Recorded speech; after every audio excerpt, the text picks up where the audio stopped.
সকালবেলার রান্না চলতেছে আর সকালে রান্না করে নিচ্ছিলাম। আর আজকে রান্না করছি ভুড়ি, আর ভুড়িটা এভাবেই ভেজে নিচ্ছিলাম। আর আমি রান্না করলে এভাবেই ভুড়ি এবং আলু একসাথে মিক্স করে ভেজে নিই, তারপর মশলা দিয়ে কষিয়ে একটু পানি দিয়ে রান্না করে নিই। আসসালামু আলাইকুম এভরিওয়ান, শুভ সকাল। আপনারা সবাই কেমন আছেন? নিশ্চয়ই ভালো আছেন। আলহামদুলিল্লাহ, আমিও ভালো আছি আল্লাহর অশেষ রহমতে। আর আজকে নতুন একটি ব্লগ নিয়ে চলে এসেছি আপনাদের মাঝে। আর প্লিজ আপনারা একটা লাইক দিয়ে ভিডিওটি কন্টিনিউ করবেন, আপনাদের কাছে আমার এই রিকোয়েস্ট। আর আমি এখন সকাল 6টা বাজে রান্না শুরু করেছি। আর আজকে আপনাদের রান্না দিয়েই প্রথম ব্লগটা শুরু করলাম। আর এখন রান্না করে নিলাম, যাকে স্থানীয় ভাষায় বট বা ভুড়ি বলে এক এক জায়গায়। আর তারপর রান্না করে নিচ্ছি করলা ভাজি। আর আমি কিভাবে তিতা ছাড়া, মানে করলাটা সবুজ থাকবে কিন্তু খেতে এত দুর্দান্ত টেস্টি হবে, একবারে তিতা ছাড়া করলা ভাজি। এভাবে আপনারা রান্না করে খেয়ে দেখতে পারেন, আজকে আমি যেভাবে রান্না করছিলাম। আর আমি প্রথমে করলা সুন্দর করে কুচি কুচি করে একটু লবণ মাখিয়ে হাত দিয়ে মেখে রেখে দিয়েছি। তারপর সুন্দরভাবে ধুয়ে ফ্রেশ করে আর পেঁয়াজ কুচি এবং মরিচ কুচি দিয়ে একসাথে নেড়ে নিব। হলুদ, লবণ, সয়াবিন তেল একবারে দিয়ে তারপরে রান্না করতে হয়।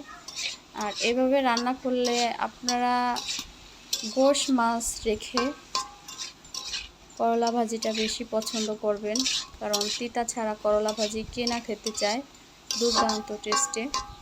আর আমার তো খুবই ভালো লাগে। আর আপনাদের মাঝে সেভাবেই শেয়ার করলাম, এইভাবে রান্না করে খেয়ে দেখবেন আপনারাও। আর সকালবেলা ভোরে উঠেই আমার রান্না করতে হয়। বাচ্চারা স্কুলে যায়, খাওয়া দাওয়া করে যাবে, আপনাদের ভাইয়া দোকানে যায়, এজন্য সকালবেলা ভোরে রান্না করে সকালের নাস্তা দ্রুত সেরে ফেলতে হয়।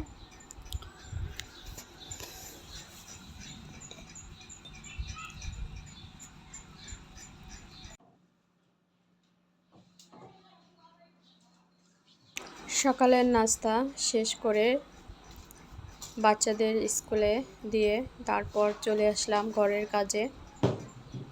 আর একটা মহিলা অর্থাৎ সব দিকেই খেয়াল রাখতে হয়, ঘর এবং বাইরে। আর আমরা যারা গ্রামে বসবাস করি তাদের জন্য খুবই টাফ ব্যাপার হয়ে ওঠে, সব দিকটাই লক্ষ্য করে রাখতে হয়।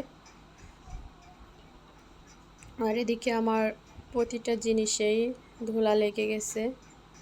আর কি আর বলবো, গ্রামের বাড়িতেও ধুলা একটু বেশি হয় এবং সেজন্য রেগুলারলি মুছতে হয়।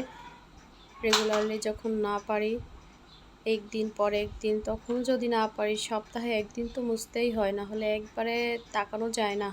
প্রতিটা জিনিসের কোনায় কানে এতটা ময়লা পড়ে যায়, দেখতে খুবই বাজে লাগে।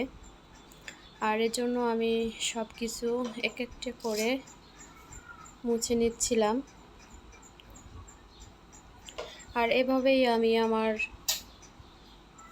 দিনের সময়টুকু পার করি, সেগুলো আপনাদের মাঝে শেয়ার করলাম। আর আজকের ভিডিওটা ভালো লাগলে প্লিজ লাইক, শেয়ার, কমেন্ট করবেন। আর যারা নতুন আমার চ্যানেলটি ভিজিট করবেন প্লিজ সাবস্ক্রাইব করে রেখে দিবেন, আর বেল আইকন বাজিয়ে রাখবেন যাতে নতুন ভিডিও দেওয়ার পর আপনাদের নোটিফিকেশনটা চলে যায় আর আপনারা নতুন ভিডিও দেখতে পারেন। আর এই যে আমি এটা আমার নিজের হাতে তৈরি করা ফুলের একটা গাছ ফ্রেমে আটকিয়ে রাখছি, কেমন হয়েছে জানাবেন। এই যে সবগুলো ঘরের যে ফুলের যে ডেকোরেশন করেছি কাগজ দিয়ে, সবগুলো আমার নিজের হাতে তৈরি করা।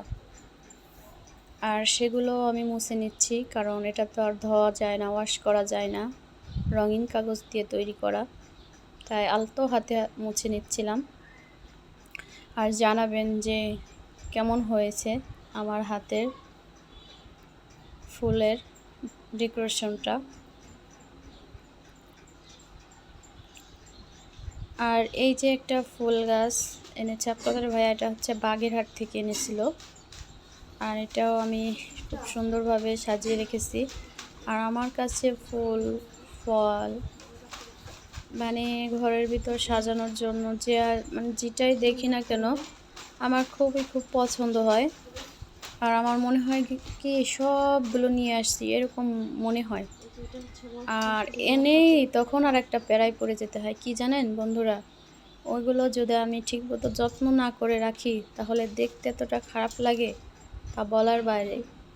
এজন্য প্রতিটা জিনিসের উপর একটা আলাদা মায়া কাজ করবে। ওটা যখন নষ্ট হয়ে যাবে তখন খুবই খারাপ লাগবে। এজন্য তাদের সব কিছু যত্ন নিতে হয়। যত্ন না করিলে রত্ন মেলে না, একটা কথা আছে না, যে কোনো জিনিস যত্ন করলে রত্ন মিলে। এজন্য যত্ন করে রাখলে অনেক বছরের জিনিসগুলো তখন মনে হবে নতুন চকচকা। আর আমি ওটা যদি ফেলায় রাখি তাহলে ওটা আস্তে আস্তে মরিচা পড়তে পড়তে এক সময় এতটাই খারাপ হয়ে যাবে যে সেটা ঘর থেকে বের না করলেই ভালো লাগবে না। এজন্য প্রতিটা জিনিসের উপর যত্ন নিতে হবে। একটা মানুষ হোক, একটা পশু হোক, একটা পাখি হোক, একটা ঘরের একটা মাল জিনিস হোক, প্রতিটা জিনিসের উপর আমাদের কী নিতে হবে, যত্ন নিতে হবে। তাহলে যত্ন করতে করতে সেটা হচ্ছে রত্ন হয়ে যায়। এটা আসলেই ভাষাটা আসলে প্রবাদ বাক্যটা খুবই একটা মানে কাজের। যত্ন ছাড়া রত্ন কখনোই মিলবে না। স্কুল জীবনে পড়ে আসছি, আর এটাই স্বাভাবিক।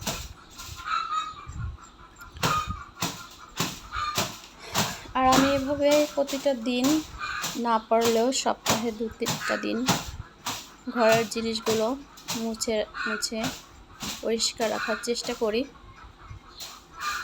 আর দুইটা বাচ্চা আছে তো, দুইটা ছেলে, ওরা খুবই মানে এতটা ফাজিল যে এখন ঠিক করলাম একটু পরে আবার বিচানো শুরু হয়ে যাবে। তারপরেও কি বাচ্চারা থাকলে ওটা করে সেটা সামলিয়ে যতটুকু পারি ইনশাল্লাহ ততটুকু গুছিয়ে রাখার চেষ্টা করি।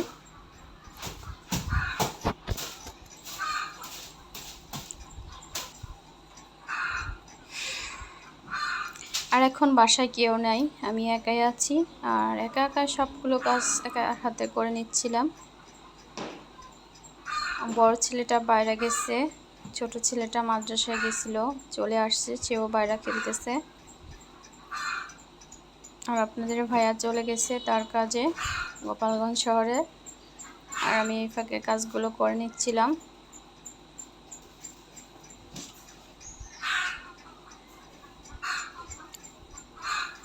আর মেয়ে হয়ে জন্মালে কি হয় জানেন, মেয়ে হলে জন্মালে কাজের উপর কাজ করতে হয়।